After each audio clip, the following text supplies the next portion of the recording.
بسم اللہ الرحمن الرحیم۔ صرف 5 منٹ کا مدرسہ قرآن و حدیث کی روشنی میں 181واں دن 1 رجب المرجب۔ نمبر 1 اسلامی تاریخ۔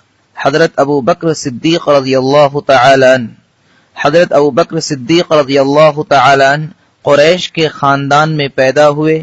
ابو بکر آپ کی کنیت ہے، نام عبداللہ، والد کا نام عثمان اور والدہ کا نام سلمہ تھا۔ آپ بچپن ہی سے نیک طبیعت اور سادہ مزاج انسان تھے۔ زمانہ جہالت میں آپ نے نہ کبھی شراب پی اور نہ کبھی بتوں کو پوجا۔ عمر میں حضور صلی اللہ علیہ وسلم سے 2.5 سال چھوٹے تھے، مگر آپ صلی اللہ علیہ وسلم سے بڑی گہری دوستی اور سچی محبت تھی۔ آپ نے حضور صلی اللہ علیہ وسلم کے اخلاق و عادات کو بہت قریب سے دیکھا تھا۔ جب حضور صلی اللہ علیہ وسلم نے ان کو اسلام کی دعوت دی اور اپنی نبوت کا اعلان کیا تو مردوں میں سب سے پہلے ایمان لانے کی سعادت ان کو نصیب ہوئی، اور حضور صلی اللہ علیہ وسلم کی نبوت کی تصدیق اور زندگی بھر جان و مال سے ساتھ دیتے ہوئے اسلام کی تبلیغ میں مشغول رہے۔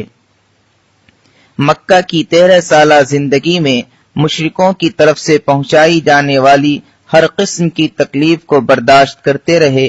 اہم مشورے اور راز کی باتیں حضور صلی اللہ علیہ وسلم نے انہی سے کرتے تھے۔ چنانچہ ہجرت کے موقع پر ابو بکر صدیق رضی اللہ عنہ نے آپ صلی اللہ علیہ وسلم کے ساتھ غار ثور میں 3 دن قیام فرمایا، پھر وہاں سے مدینہ منورہ تشریف لے گئے۔ اسلام کی حفاظت کے لیے ہر موقع پر اپنا مال خرچ کرتے رہے اور دین کی سربلندی کے لیے پوری بہادری کے ساتھ تمام غزوات میں شرکت فرماتے رہے۔ نمبر 2 اللہ کی قدرت۔ مشک اللہ کے خزانے سے آتا ہے۔ مشک ایک بہت ہی قیمتی خوشبو ہے۔ اس کی پیدائش کا معاملہ بہت ہی عجیب و غریب ہے۔ اللہ تعالی نے ایک جانور بنایا ہے جسے ہرن کہتے ہیں۔ اس کی ناف میں خون جمع ہوتا رہتا ہے جو دھیرے دھیرے ایک ڈالے کی شکل اختیار کر لیتا ہے۔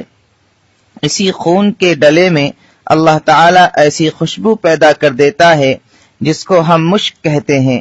ہرن کی ناف میں مشک پیدا ہونے کے بعد اسے تکلیف ہونی شروع ہو جاتی ہے تو وہ درختوں سے اپنے آپ کو رگڑنے لگتا ہے، جس سے وہ ڈلا جنگل میں گر جاتا ہے اور شکاری اسے لے کر بازاروں میں بیچتے ہیں۔ یہ اللہ ہی کی قدرت ہے جو ایک جانور کے خون سے مشک جیسی خوشبو پیدا کر دیتا ہے۔ نمبر 3 ایک فرض کے بارے میں۔ اسلام کی بنیاد۔ رسول اللہ صلی اللہ علیہ وسلم نے فرمایا، اسلام کی بنیاد 5 چیزوں پر ہے۔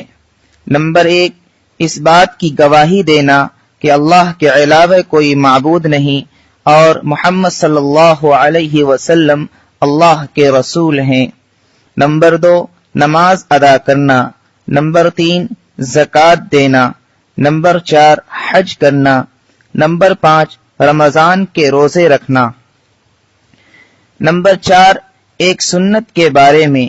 سنت زندہ کرنے کی فضیلت۔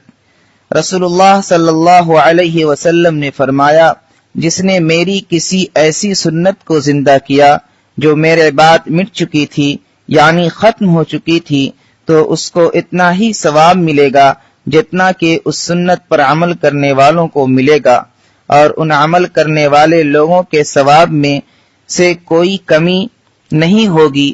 اور جس نے ایسا طریقہ اختیار جاری کیا جو اللہ اور اس کے نبی صلی اللہ علیہ وسلم کو ناپسند ہے، تو جتنے لوگ اس غلط طریقے پر چلیں گے ان تمام لوگوں کا گناہ اس کو ملے گا اور ان کے گناہ میں سے کوئی کمی نہیں ہوگی۔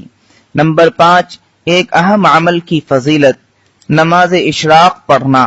رسول اللہ صلی اللہ علیہ وسلم نے فرمایا، جو شخص نماز فجر سے فارغ ہو کر مصلی پر بیٹھا رہے یعنی مکروہ وقت گزرنے کے بعد پھر 2 رکعت اشراق کی نماز پڑھے اور ان دونوں نمازوں کے درمیان اچھی باتوں کے علاوہ کچھ نہ بولے تو اس کے گناہ معاف کر دیے جائیں گے۔